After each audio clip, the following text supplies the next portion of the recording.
Bonjour, je vous présente aujourd'hui ce lot de deux oreillers anti-acariens proposés par Dodo. Ce sont des oreillers fabriqués en France, on les reçoit dans cet emballage plastifié.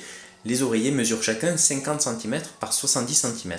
Je vous propose de découvrir ce produit dans les détails.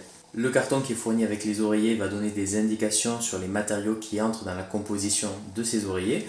On apprend donc que ce sont des oreillers synthétiques par opposition aux oreillers à plumes, avec un garnissage 100% polyester, fibre creuse siliconée et une enveloppe 100% coton traité anti-acarien. Au niveau des dimensions, il s'agit d'oreillers rectangulaires, également appelés oreillers américains, qui sont adaptés aux dormeurs en position sur le dos ou sur le ventre. Ce lot de deux oreillers est livré dans le sac plastique que vous voyez actuellement sur la vidéo. Malheureusement, il n'est pas réutilisable par exemple pour pouvoir transporter les oreillers. En effet, il n'y a ni fermeture éclair, ni scratch pour maintenir l'oreiller à l'abri de la poussière. Donc il va falloir utiliser un scotch.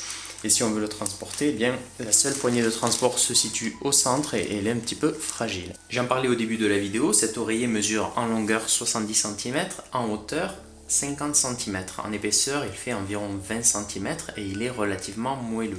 On est donc sur des dimensions qui ne sont pas standards, puisque le standard c'est plutôt du 60 par 60 ou alors du 65 par 65. Il faudra donc tenir compte de ce point au moment de l'achat d'été d'oreiller. La forme rectangulaire de cet oreiller lui confère quelques avantages.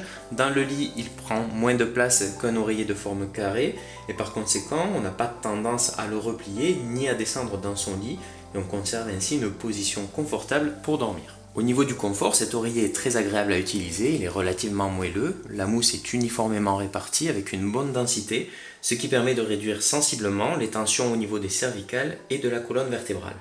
En revanche, par rapport à la durée de vie, étant donné qu'il s'agit d'un oreiller synthétique, il est recommandé de le changer tous les 2 ans par opposition à un oreiller naturel dont la durée de vie est estimée à 5 ans. Sur l'étiquette de l'oreiller, on apprend que celui-ci peut être lavé à machine à 40 degrés, mais il peut également passer au sèche-linge à condition d'utiliser un programme délicat. Enfin, ces oreillers sont fabriqués en France par Dodo, qui produit environ 30 000 oreillers par jour dans ses usines. Un autre avantage de cet oreiller Dodo consiste en son traitement anti-acarien dont il bénéficie en sortie d'usine. La nuit, on a tendance à transpirer ou à sécréter de la salive et les oreillers constituent un milieu favorable au développement des acariens. Donc le fait que cet oreiller soit traité va permettre de limiter leur développement de manière considérable, sauf que après plusieurs lavages en machine, eh bien, ce traitement va perdre en efficacité, il va falloir compenser à l'aide d'une bombe anti-acarien. Petit tour des points positifs et négatifs de ce lot de deux oreillers Dodo. J'apprécie tout d'abord leur traitement anti-acarien, le fait qu'ils soient moelleux. Ensuite, j'apprécie le bon maintien des cervicales, le prix abordable, puisqu'à l'heure où je fais la vidéo, ils sont proposés aux alentours de 40 €. Ils sont faciles d'entretien, puisqu'ils sont lavables en machine et on peut également les passer au sèche-linge.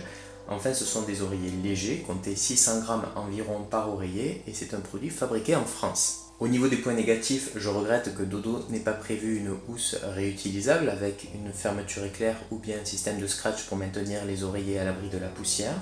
La durée de vie de ces oreillers synthétiques, j'en parlais tout à l'heure dans la vidéo, est plus courte qu'avec des oreillers à plumes. Et enfin, quelques angles sont mal cousus avec les fils qui dépassent. J'espère que cette présentation vous a intéressé et je vous dis à bientôt pour un prochain test.